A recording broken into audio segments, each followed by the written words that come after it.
Hey everyone, before we dive in, I want you to pause for a moment and think about the last time someone betrayed your trust or hurt you deeply.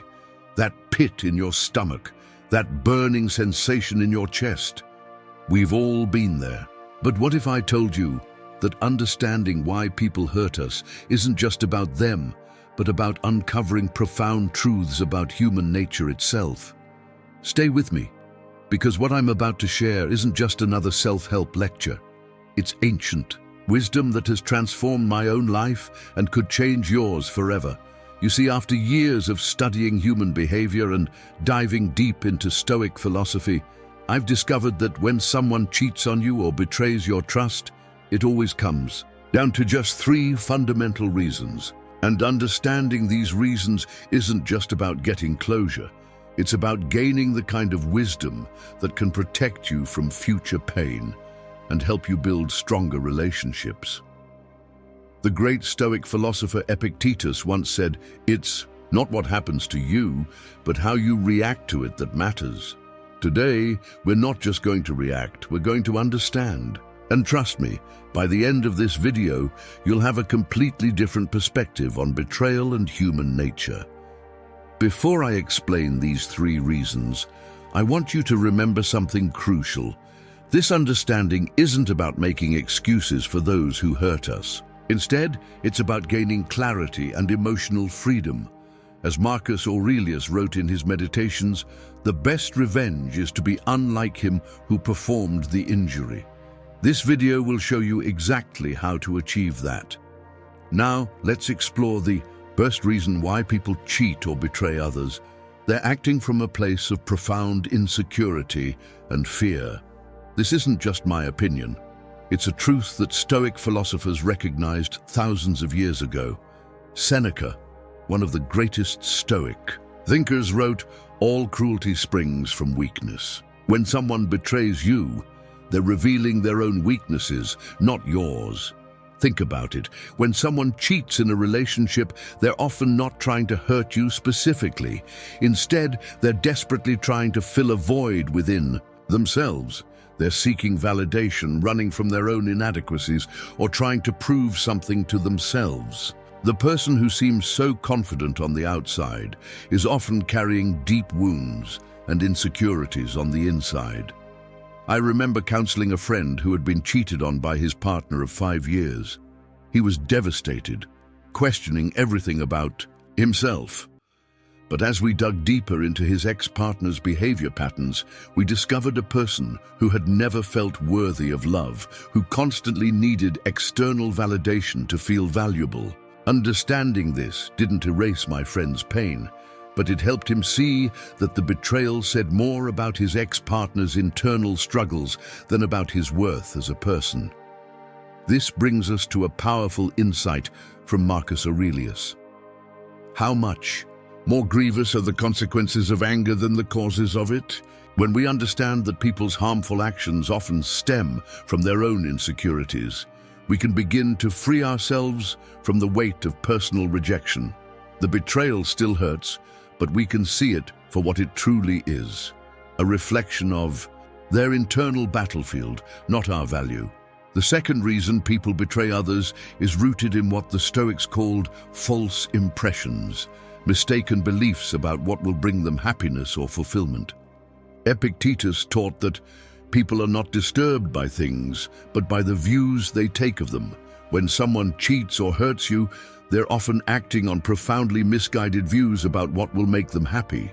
Think about it like this. Someone who cheats is often chasing a fantasy of happiness, believing that the excitement of a new relationship or the thrill of forbidden romance will somehow fill the emptiness they feel. They're like a person dying of thirst who drinks salt water. Their actions might temporarily relieve their discomfort, but ultimately make their situation worse. I've seen this pattern play out countless times in my years of studying human behavior. People chase external solutions to internal problems, creating a cycle of destruction that hurts both themselves and others. As Seneca wisely noted, we suffer more often in imagination than in reality. The cheater imagines that their actions will bring them happiness, but they're usually left feeling more empty than before. Let me share a profound story that illustrates this point. I once worked with a successful businessman who had everything on paper: a loving family, thriving career, respect in his community. Yet he nearly destroyed it all through a series of betrayals. When we explored the root cause, we discovered that he was living his life based on other people's definitions of success. His betrayals were desperate attempts to feel alive, to break free from a life that, while perfect on the outside, felt suffocating to him. As Marcus Aurelius reminded us, very little is needed to make a happy life. It is all within yourself, in your way of thinking. This brings us to the third and perhaps most important reason people betray others. They've lost connection with their own values and moral compass. The Stoics understood that living virtuously isn't just about following rules, it's about aligning our actions with our deepest values. When someone betrays you, they've often lost touch with their own ethical foundation.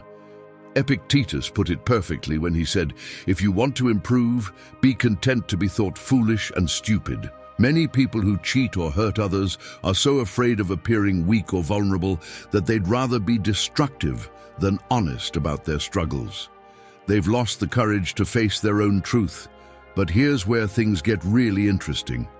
And this is why I asked you to stay with me until the end. Understanding these three reasons doesn't just help us make sense of betrayal. It gives us a roadmap for our own growth and healing. The Stoics weren't just philosophers. They were practical psychologists who understood how to transform pain into wisdom. When someone betrays you, you have a choice. You can either let their actions define your story, or you can use this experience as what the Stoics called a preferred indifferent, an opportunity for growth that, while painful, doesn't have the power to break your spirit. As Marcus Aurelius wrote, "Choose not to be harmed, and you won't feel harmed. Don't feel harmed, and you haven't been." Now, I know what some of you might be thinking. This all sounds great in theory, but how does it help with the actual pain? This is where the practical wisdom of Stoicism becomes incredibly powerful. The Stoics taught that while we can't control others' actions, we have absolute control over our response to them. Think of betrayal like a hot coal someone hands you. The initial burn is inevitable. That's the pain of the betrayal. But you get to decide how long you hold on to that coal. Understanding these three reasons helps you put down that burning coal sooner, not because you're excusing the behavior, but because you're choosing your own peace over their chaos. Seneca wrote, "Life is like a play. It's not the length, but the excellence of the acting that matters." When someone betrays you, they might have ruined their role in your play, but they haven't ruined your entire story. You're still the author of your response, the architect of your recovery. Let me give you a concrete example of how this understanding can transform your healing journey. I worked with a woman who discovered her partner of 10 years had been living a double life. Initially, she was consumed by questions like, "Why wasn't I enough?" and "How could they do this to me?" But as we applied these Stoic principles and understood the three reasons, something remarkable happened. She began to see that her partner's betrayal wasn't about her inadequacy, but about their profound disconnection from themselves.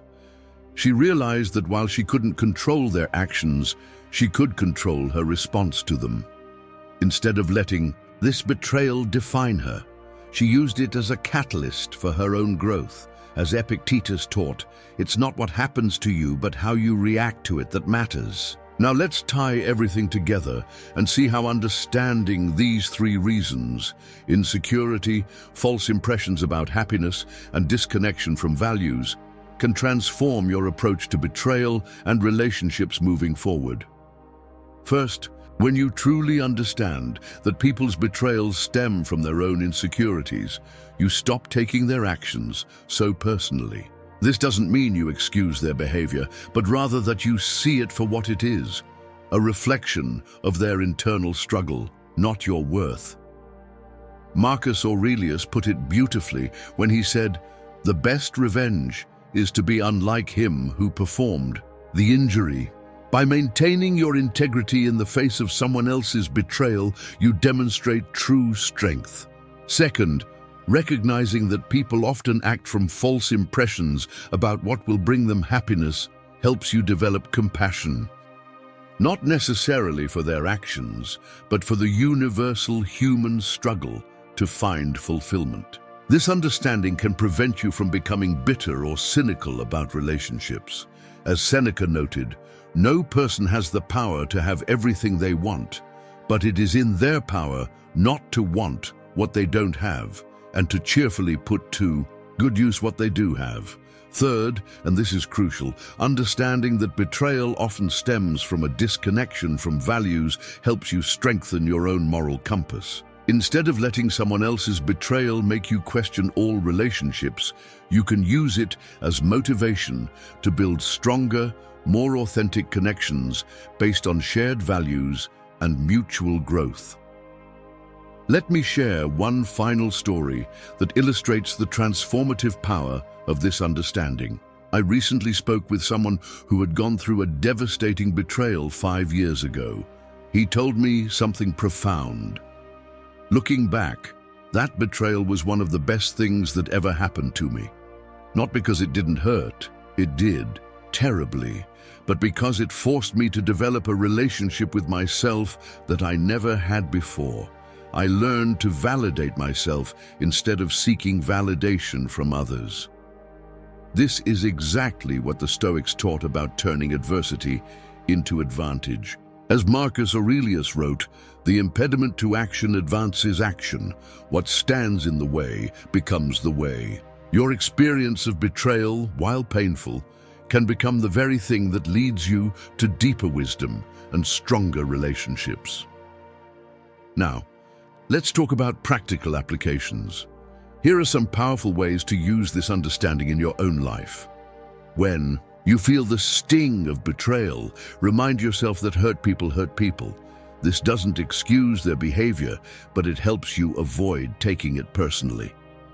As Epictetus taught, when anyone provokes you, remember that it is actually your own opinion provoking you.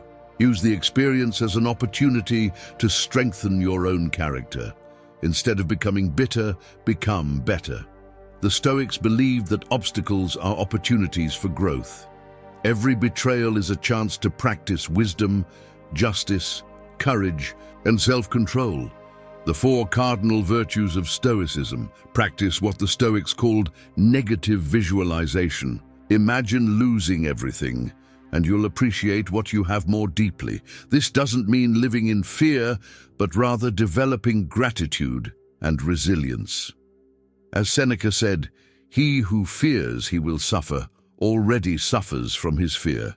Remember that true power lies not in controlling others, but in mastering yourself. Your response to betrayal says more about your character than their actions say about theirs. As Marcus Aurelius reminded us, waste no more time arguing about what a good man should be. Be one. As we wrap up this exploration of the 3 reasons people betray others, I want to leave you with one final thought. Understanding why people hurt us isn't about excusing their behavior. It's about freeing ourselves from the weight of their actions.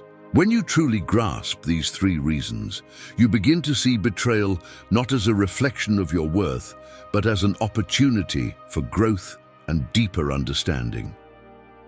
The Stoic philosophers knew something profound about human nature, that our power lies not in controlling what happens to us, but in controlling our response to it. As Epictetus said, there is only one way to happiness, and that is to cease worrying about things which are beyond the power of our will. You've stayed with me through this entire journey, and I hope you now see why understanding these 3 reasons is so crucial. It's not just about making sense of past hurts, it's about building a stronger, more resilient future. Remember, the goal isn't to become invulnerable to betrayal, but to become wise enough to handle it with grace and strong enough to use it as fuel for your own growth. Thank you for watching, and remember, as the Stoics taught us, true freedom comes not from controlling others, but from mastering ourselves. Let that be your guide as you move forward from any betrayal you've experienced. Until next time, stay strong, stay wise, and keep growing.